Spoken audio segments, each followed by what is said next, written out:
Yesu n'umwami.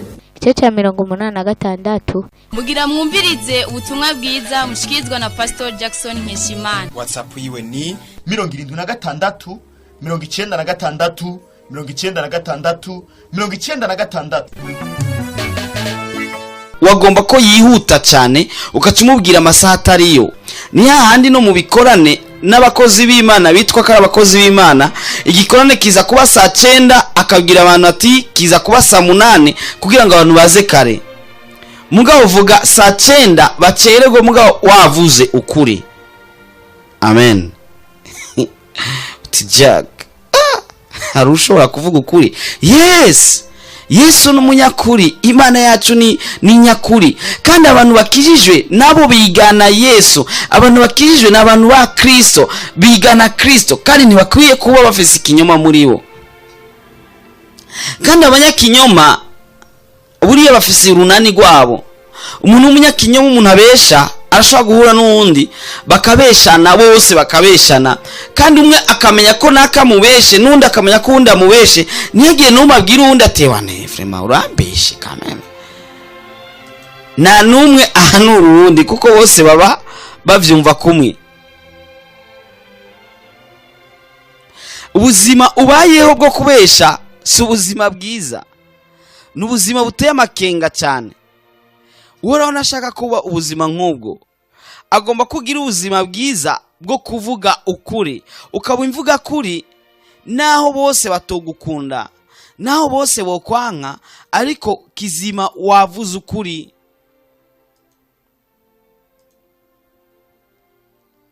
Hari igihe abantu babesha bakabeshera inshuti zabo, bakabesha akabeshera mbere na chef de quartier, akabeshera na mustanteri cyangwa na gouverneur cyangwa na leta. Mugabo hari abandi rero babesha akabeshera n'Imana, ati Imana yavuze ko, kandi atacu Imana yamubwiye. Nimba hari abazohanwa umva atazohanwa birengeje.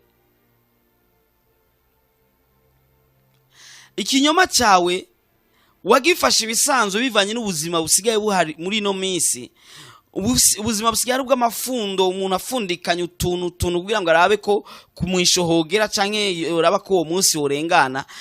Muri ico gihe akagerageza gushiraho ibintu vyinshi cyane, bimwe akabesha, amaprograme makabesha, amasaha makabesha n'ibindi akabesha, akabona ko ari bwo buzima. Kandi hagera ku mugoroba arihana vyaha bindi vyose, mugabo cya kinyoma niyibuka kucihana. Ni gake abantu baja kuri aba pastori bamubwira ati nukuri Imana imbabarire narabeshe. Mugabo wasambanye, wanyoye inzoga, wishe, aho uraja kwihana umva ko menga ico nico cyaha. Mugabo hageze mu mwanya w'ikinyoma ubifata ibisanzwe. Kandi reka mubeshe kumbure, usanga na papa wawe yarabeshe, canke na mama wawe numubeshi karuhariwe, canke na sogokuru wawe ni numukuru w'ababeshi. Ukatusanga n'urunani rw'ababeshi rwa rundi usanga rusigaye rufise n'izina. Muri ahantu mutazi ko mureni murashobora no kuha izina cyo kinyoma cyanyu, mugabo ubayeho mu kinyoma. Warabeshe na diplome ufise ntabwo ari yawe, mugabo wibereyeho mu kinyoma kandi ukabona umengana ibisanzwe, kandi ukaba witeze ngo Yesu niyaza nawe uzogende.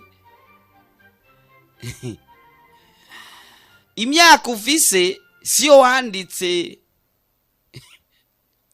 amafaranga uhembwa siyo wabwiye madamu wawe, abagabo mwagendanye siyo wabwiye umugabo wawe, inzu ufise sizo zizwi muri leta, imiduga ifise si abana bawe bazi, amatongo ufise si umuryango wawe uzi. Ubayeho mu kinyoma kuva kuwa mbere kugeza kuwa nyuma. Muhejeje kumviriza ubutumwa bwiza mushikirizwa na Pastor Jackson Nkeshimana. WhatsApp yiwe ni 76 96 96 96. Urashobora kandi no kubusanga kuri Facebook yiwe canke YouTube yiwe. Ukaba wahezagiwe burungikire n'abandi.